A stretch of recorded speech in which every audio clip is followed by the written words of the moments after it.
তো বন্ধুরা দেখো কড়াইতে দিয়ে দিয়েছি তেল, তেলটা গরম হয়ে গেছে। এর মধ্যে দিয়ে দেবো একটু নুন,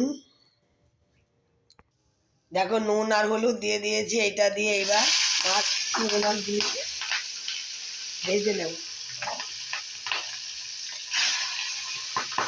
দেখো পটপট করে ফাটছে।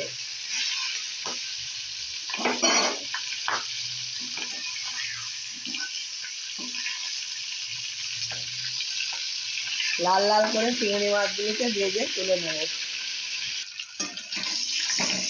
তো দেখো এক পাশ ভাজা হয়ে গেছে, আর এক পাশ উল্টে দিচ্ছি।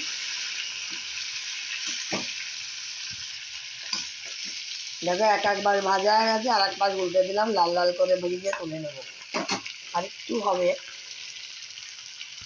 তো দেখো বন্ধুরা এই কটা ভেজে তুলে নিয়েছি, আর এই যে ভাজা হচ্ছে বসিয়ে দিয়েছি। তো দেখো বন্ধুরা চিংড়ি মাছগুলোকে লাল লাল করে ভেজে তুলে নিয়েছি। এই যে এখন এর পাগুলোকে ভাজছি। পাগুলোকে একটু লাল লাল করে ভেজে তুলে নেবো নুন হলুদ দিয়ে।